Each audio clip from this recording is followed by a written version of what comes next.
Hi guys, it's Ruthie with the Purple Backyard Farm. Look a little flustered, weird looking here, but it's been a couple crazy days here with Whoops, gotta turn this thing off here. Been a couple crazy days here with my arm here, because it's Tuesday, no Wednesday. Excuse my hand, but I'm just gonna let it be. It's Wednesday, and I had hurt my arm on Monday. So basically, this is the second time I've been in a cast this year. March, right before all this stuff with the shutdown started, I ended up hurting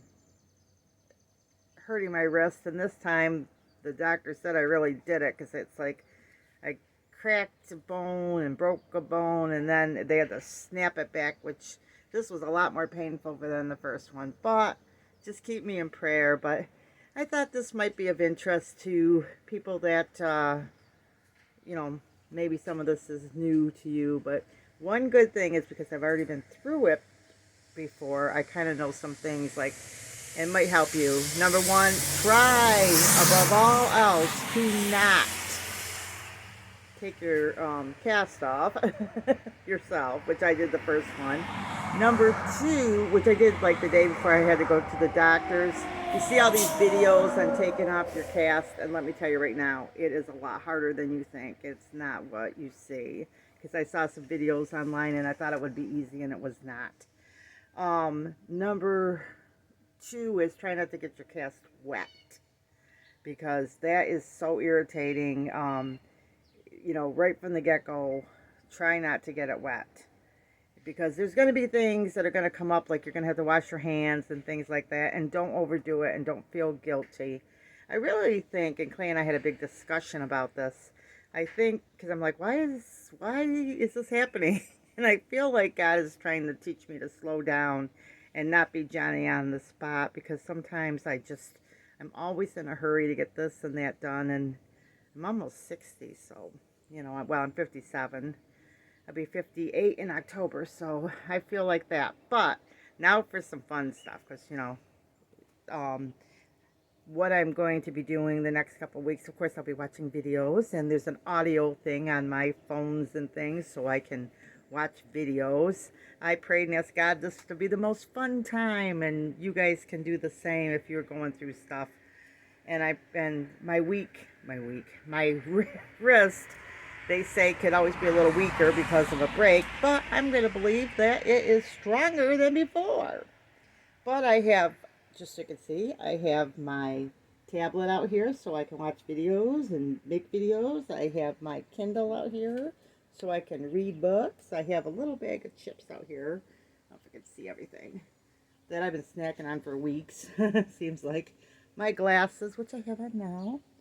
I have my phone out here. I have a thing of peanuts, because my husband, he's working outside, and, peanuts are protein, and like last night I just didn't want to eat, so I ate a handful of peanuts, I know, but sometimes you just do stuff. So pretty much, Clay's going to have to take care of a lot of things until I feel a little bit better.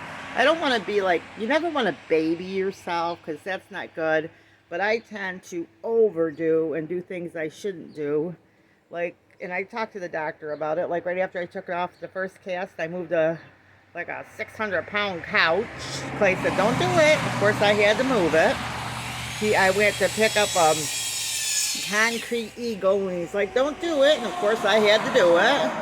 And so I'm learning to just be smart and not do stupid things.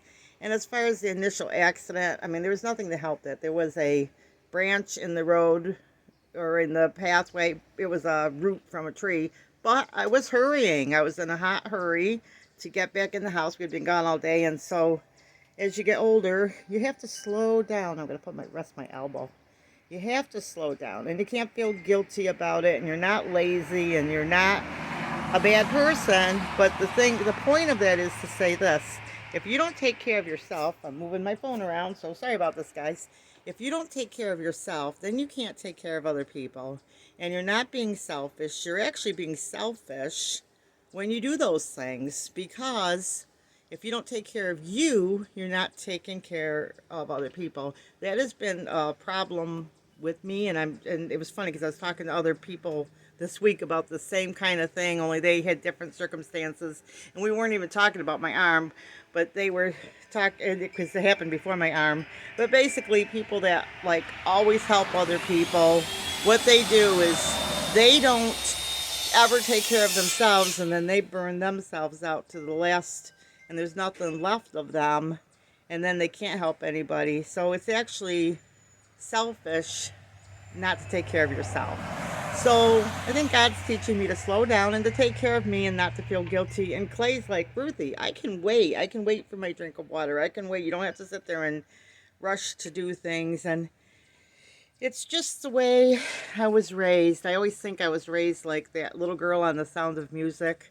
My father actually had buzzers for his kids, and my father was very loving and very good. He didn't do anything wrong, but, you know, um, I grew up believing I was all German, and then later on we found out we were all Swiss, which basically is pretty close anyway, because somebody did a DNA test. But my father was strict, and you know, he was a good man, but it was like, you know, he taught us all to be hard workers when we were kids. When we were like 9, we'd get on a chair and, you know, dry dishes. We probably were littler than that. When, you know, and I thank God that my daddy taught me to be a good worker.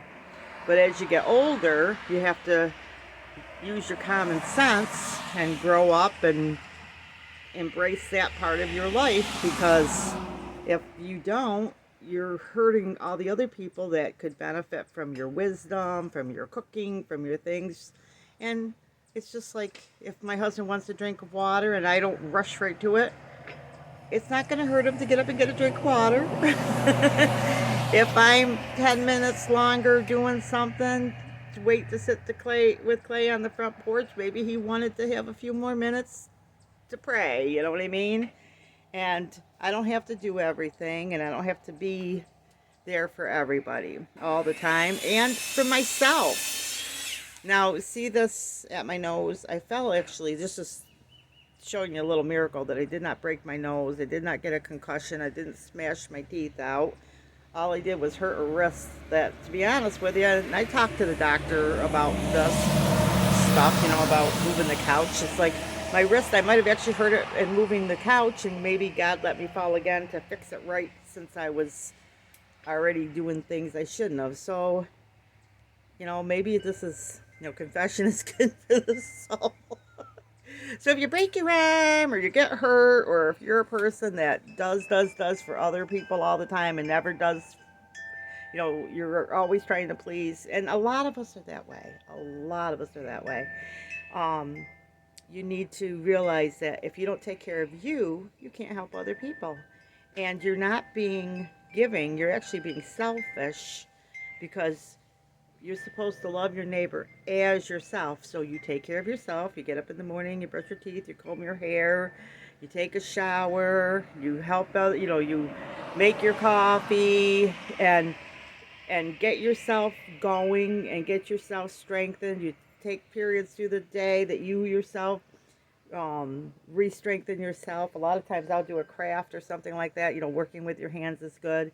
And when people are asking things of you, don't, you know, do it as you can. I mean, obviously, if somebody's falling off the roof and they're hurting and you can run over and help them, yeah. But you don't have to be rushing to every little thing, and you don't have to put yourself last. And it doesn't mean you got to be selfish. Like I hear people say, I deserve this or deserve that. And I hear statements like, marriage is 50-50.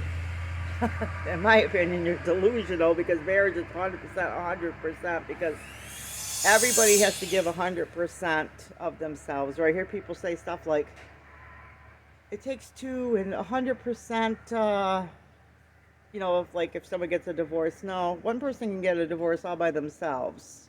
The Bible says a woman could tear her house down with her own 2 hands, and men can do things too. And basically the thing with that is it takes one person to, you know, ruin things. And so it does not take two. These are things, like I always say, who told you that? It's like, that's not true. It takes one person, because sometimes sometimes two can get involved with it, but one person can give 100% and the other person comes around and wakes up, and then sometimes they don't. And like Jesus said, except for the hardening of the heart, one person's got a hard heart. I'm going to do what I'm going to do, and too bad for you.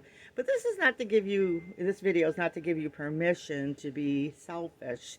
This video is to say, stop being selfish, start taking care of you so you can take care of other people, and then you will be a lot more pleasant, a lot more happy, and you'll help other people to realize that.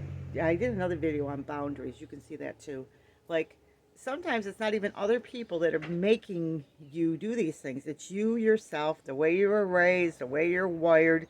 And if you just think logically, okay, if I, slowly walk here and slowly walk there, I am 60, almost 60, then I'll keep my strength up and keep myself together and not have to be in a hot rush and burn myself out like a candle. But Clay and I both talked about it, and we both felt like that's what God, last time we thought that way, and then this time the same thing. It's like God's teaching me, slow down. Just slow down. You didn't learn it the first. I'm not saying every time you break your arm or something, it's God's teaching you something. But in my case, I do think that God is trying to tell me, Ruthie, you've got to slow down. You can't be feeling guilty every time you don't do something. It's just you. Clay doesn't require that of you. Nobody's asking you. You just take your time and get to what you're going to do.